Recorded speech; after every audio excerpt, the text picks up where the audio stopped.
Olá, tudo bem? Hoje nós vamos de aula de literatura. A literatura é muito cobrada no caderno de linguagens, né? Em língua portuguesa. Então nós vamos hoje falar um pouco de literatura. Bom, eu trouxe para vocês aqui, gente, as principais escolas literárias que mais são cobradas no Enem. Nós sabemos que não são só essas, né? Os alunos aí da terceira série do ensino médio, né, já estudaram, se não estudaram, tem que estudar, tem que buscar essas informações, né?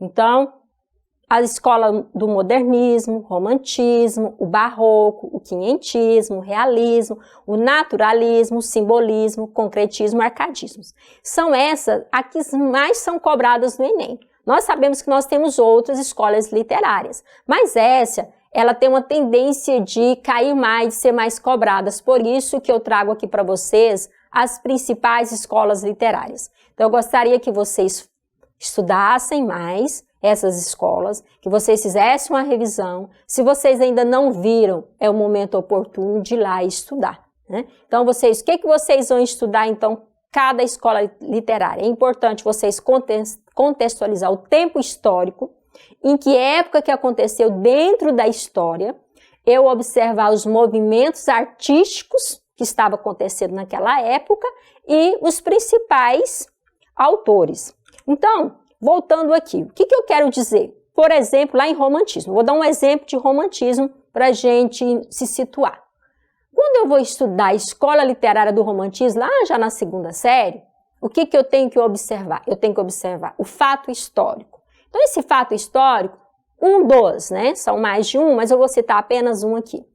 Quando a família real chegou ao Brasil, já lá no século XVIII.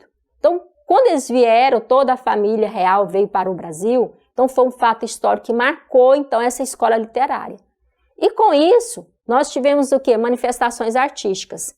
Nós tivemos o quê? Os autores, né, do romantismo. Então, nessa época, os autores escreviam sobre amor, né, sobre a exaltação da mulher, sobre a natureza, né, sobre o amor vencia tudo, né? Então, assim, tinha uma exagerada, né, vamos dizer assim, incômodo de dizer, né, o amor é belo, o amor é maravilhoso, tudo vale a pena pelo amor. Então, aí que também teve o mal do século, naquela época as pessoas morriam, né, pelo amor. Então, tudo isso, o amor foi muito exaltado nessa época. Então, os escritores escreviam mais sobre isso. Então, eu vou citar o exemplo aqui de um autor que ele é completo, né, nós vamos dizer assim, que é o José de Alencar. José de Alencar escreveu romance sobre literatura urbanismo. Esse urbanismo, ele exaltava muito a mulher, nós podemos então citar vários, né? Lucília, Senhora e outros, porque ele exaltava a vida dessas mulheres no seu dia a dia, no seu cotidiano, principalmente, né, as tragédias, né, as loucuras feitas pelo amor. Ele escreveu romances também indianista, o que ele exaltou a figura do índio, né, da natureza, né? Quem não conhece Iracema, né, a Virgem de Lábios de Mel, maravilhoso esse texto, se você não leu, corre lá. Então, nós temos mais um tempo aí para estudar, porque nós temos então adiamento do Enem e agora nós temos um período então para estudar melhor e ler mais essas obras literárias. Outra coisa, nós temos, então, José de Alencar escreveu os romances regionalistas, né? Então, nesse momento, você observa que ele foi completo. Ele foi completo porque ele escreveu o dia a dia da fazenda, dos fazendeiros, né? O dia a dia das mulheres que viviam na cidade, o dia a dia imaginário lá dos índios, né, que vivia na selva. Então, ele retrata, né, essa literatura muito bem. Então, nós podemos dizer que José de Alencar, ele foi completo, né, porque ele escreveu vários tipos de romance. Então, eu tenho que localizar, então, esses aspectos dentro da literatura, período histórico, manifestação artística, o que acontecia naquele período e os principais autores. E dentro da literatura, nós temos aí então, gente, que tem que ser estudado bastante figuras de linguagem, subjetividade do texto, significado da palavra em dado contexto, atemporalidade do texto, funções da linguagem, linguagem não verbal, trechos de músicas populares brasileiras. Sempre vai ter uma música ali. Sempre, gente, para ser analisado. Música popular brasileira. E os principais autores, Carlos Drummond de Andrade, sempre tem um trecho de uma poesia, de uma crônica. Então é bom estar atento a Carlos Drummond de Andrade, olhar a sua biografia, quem foi Carlos Drummond de Andrade, que escola literária que ele está inserido. Manuel Bandeira, Ferreira Goulart, Machado de Assis, Raul Pompeia, João Cabral de Melo Neto, Mário de Andrade, Oswald de Andrade, Vinícius de Moraes, Alves de Azevedo, Luiz Fernando Veríssimo, Rubem Braga, José de Alencar, Clarice Lispector, José Saramago, Guimarães Rosa. Você observa aí que esses autores, eles sempre vão cair. Lembrando que a literatura, gente, ela não está somente focada na literatura brasileira, né? Mas também nós temos literatura portuguesa.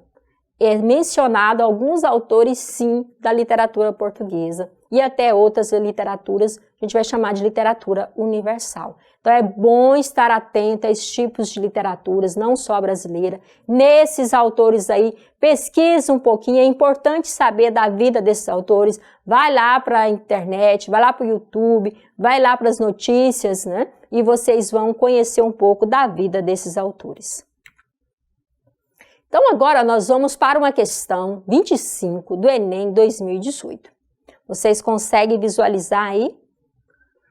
Vocês observam a imagem, mas vamos para o enunciado logo. Lembra que nas aulas anteriores eu disse para vocês, gente, quando tem imagem, vai logo para o enunciado. Uma dica aí bem bacana. A imagem integra uma adaptação em quadrinhos da obra Grande Sertão Veredas, de Guimarães Rosa. Olha o Guimarães Rosa aí, gente. Guimarães Rosa está sempre em todas.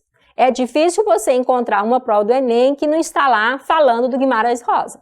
Então, essa dica.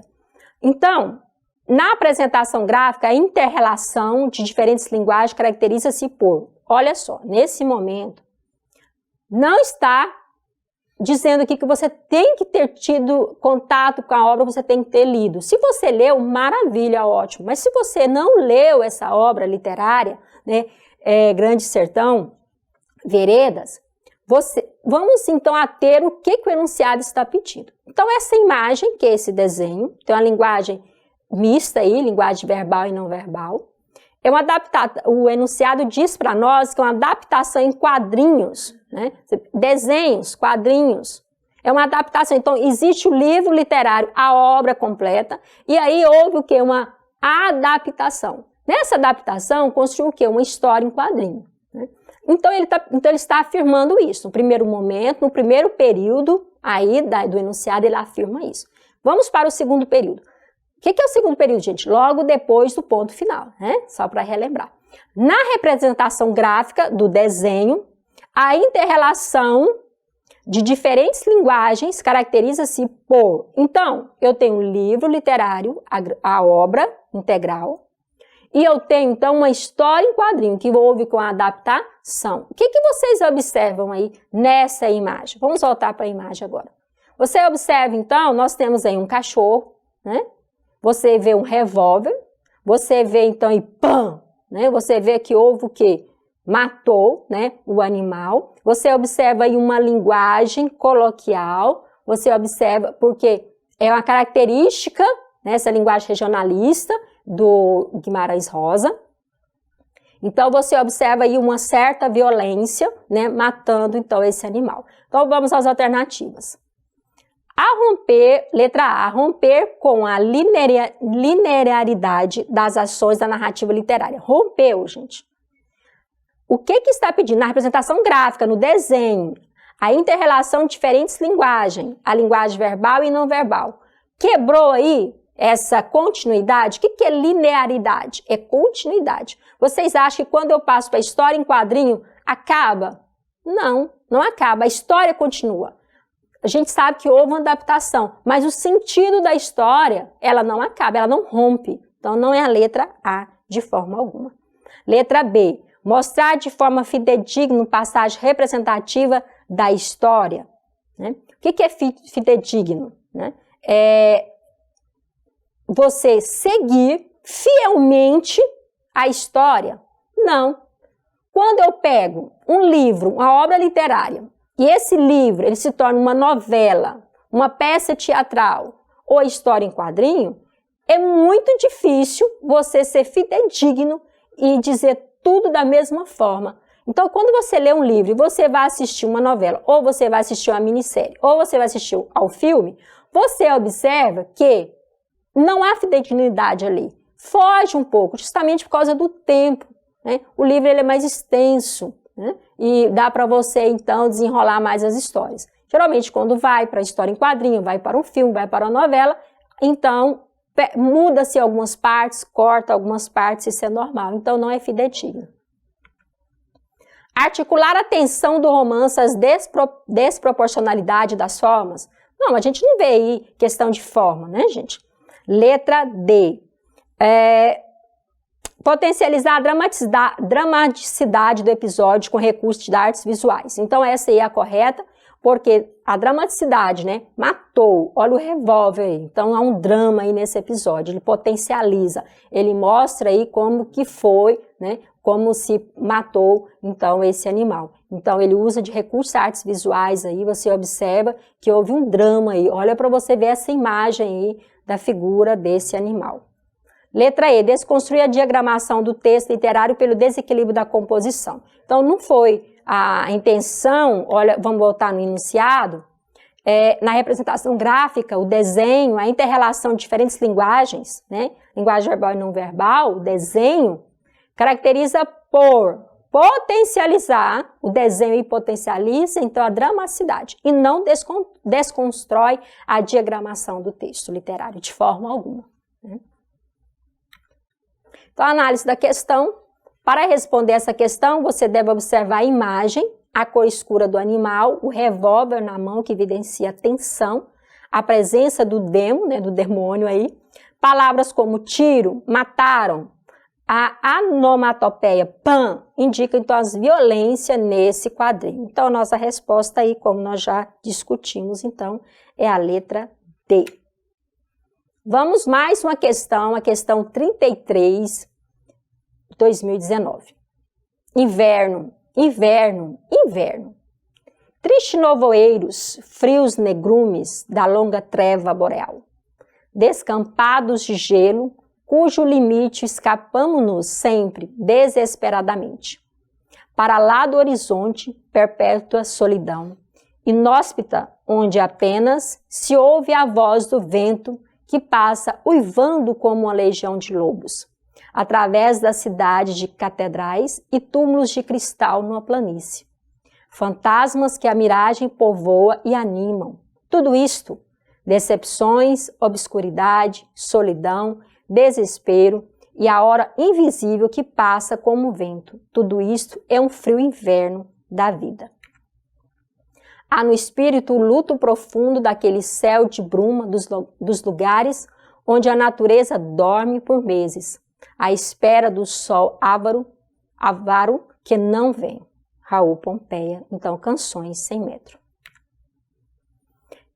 Bom, gente, nós estamos falando de literatura. São duas questões envolvendo, então, a literatura. A primeira, nós vimos lá, então, uma obra literária, né, repassando pela caracterização da linguagem verbal e não verbal.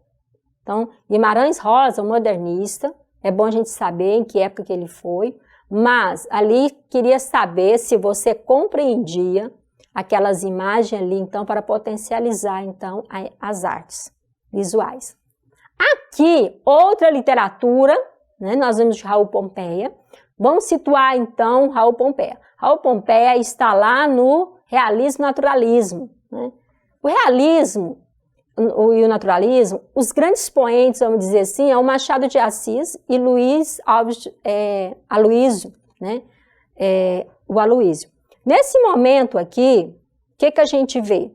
Nós vemos, então, o Raul Pompeia lá no naturalismo, mas ele trabalha muito o concretismo. Então, nós vemos aqui, então, que o Raul Pompeia, ele trabalha porque ele é o único que trabalhou concretismo na literatura. Vamos voltar.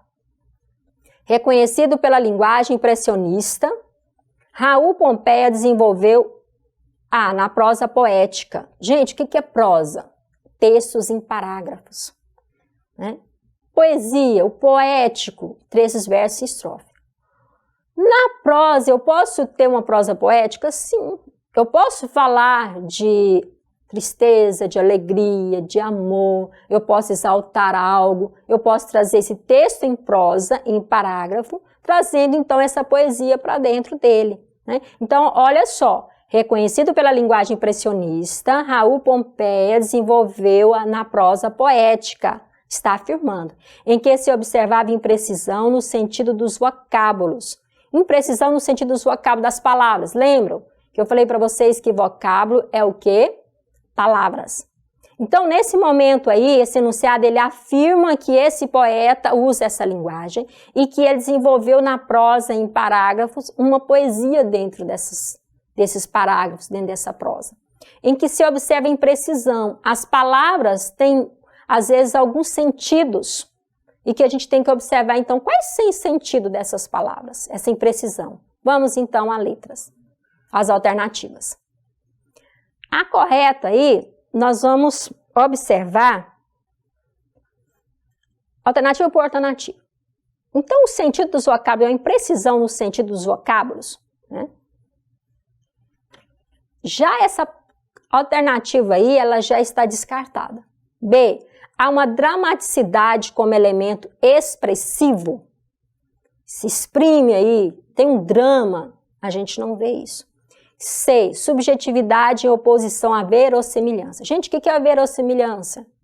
É algo que parece real e não é, né? E na narrativa, seja ela em prosa, totalmente prosa, ou uma prosa poética, a verossimilhança tem que, quando eu escrevo um texto narrativo, eu tenho que dar o quê? Quase certeza que aquilo lá aconteceu. Então, a verossimilhança é isso. É dizer que aquilo ali, ele é real, né? Parece uma realidade, mas não é. Então, mas não foi nesse sentido aí. Nós estamos falando da imprecisão das palavras, do sentido das palavras. D, valorização da imagem com efeito persuasivo. Primeiro, nós não temos imagem, né?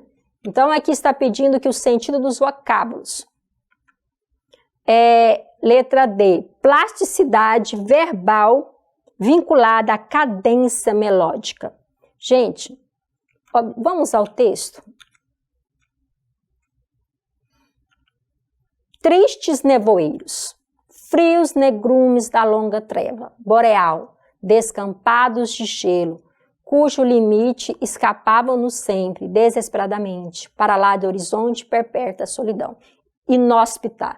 Então, o que o enunciado está pedindo para nós? Essa imprecisão dessas palavras, né? Esses vocábulos aí. Então, a gente vê lá na letra E, que é uma plasticidade verbal, vinculada à cadência melódica, né? Então, uma melodia ali, uma cadência, ou seja, o que é cadência? É uma lógica das palavras, né? Então, nesse momento você vê que tem lógica nas palavras, na melodia. Olha, quando o enunciado diz que é uma prosa poética, então o que a gente observa? São textos que vai trazer uma certa melancolia, uma certa melodia, por causa da poética. E é prosa porque é um texto escrito, então, em parágrafos.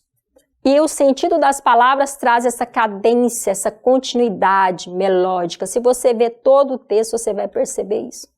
Então, Raul Pompeia, lá do naturalismo, ele vai dizer o quê?